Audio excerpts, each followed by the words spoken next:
Hey guys, this is FIDE Victor Neustroyev. What if I say that even world champions blunder a lot? You probably watched my previous video where I explained the most epic blunders by Anatoly Karpov. But what about Bobby Fischer? Many people consider him a genius, maybe the most gifted chess player of all time. However, even he blunders. This is the second video where I demonstrate 5 epic blunders, oversights or missed wins by Bobby Fischer. Remember, your task is to decide which one of his blunders is the most epic. Okay, this is FIDE Victor Neustroyev and Bobby Fischer's most epic blunders. The first game fragment I would like to demonstrate is actually a very famous game when Bobby Fischer played a match against Boris Spassky. This is where Bobby is playing with black pieces and for some reason he decided to take on h2. I'm sure most of chess players, when they decide whether to capture such a pawn or not, always think that g3 and the bishop is trapped. I don't know why Bobby didn't consider this option. g3 and the bishop is trapped. h5, king a2, h4, but it doesn't help, king f3, king e7, king g2, h takes g3, f takes g3. And then Bobby Fischer had to sacrifice his bishop and lost the game. The next game is Bobby Fischer's games against Benko. Here Bobby Fischer is playing with black pieces again. I don't know what he was thinking about, but the move he calculated and played on the board was knight c4. If I were playing this position, I would calculate twice whether I should take the pawn or not, and probably I would play something that consolidates and makes the position more solid, like rook a to e8. So knight c4 was played, and white activated their knight with knight d5, threatening with knight e7 and knight c7 as well. Queen f7 in order to avoid a fork, but bishop h6, and the queen is overloaded. It has to protect both the bishop and the c7 pawn. And actually, black can't do these two things simultaneously. In the game they played these. But if, for example, rook c8 to protect, then bishop takes g7, queen takes g7, and knight e7 wins the exchange.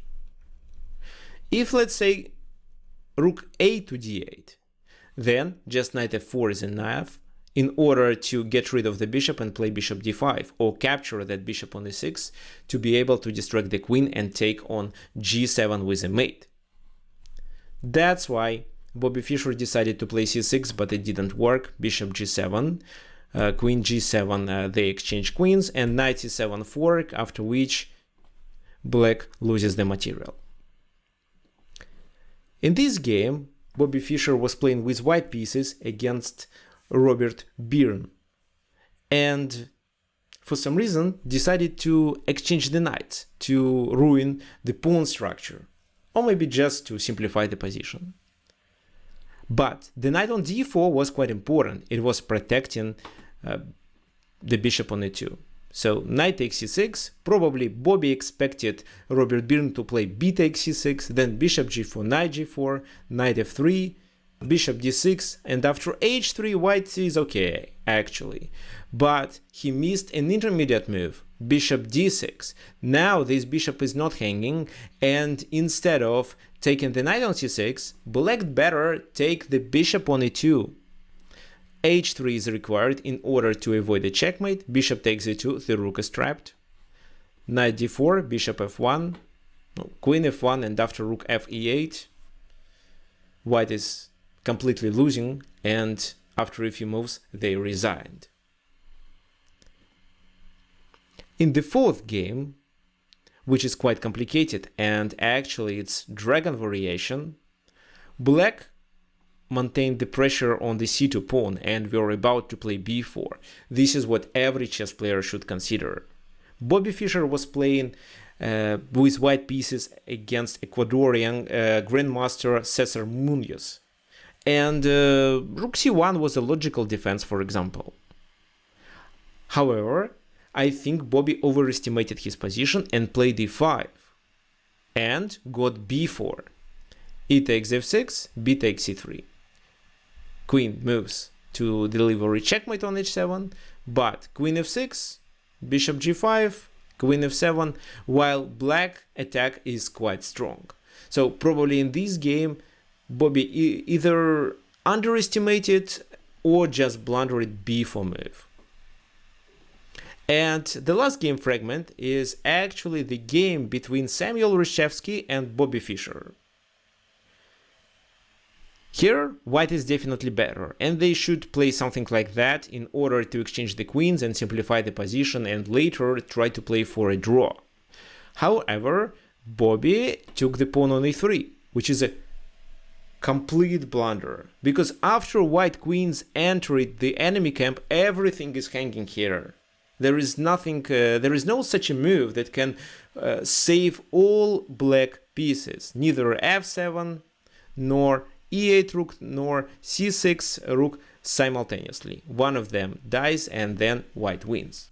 In this video I explained 5 game fragments played by chess legend and ex-world champion Bobby Fischer. His mistakes, blunders and missed wins. So don't be upset if you blunder anything. Just try to play better next time. Thank you for watching.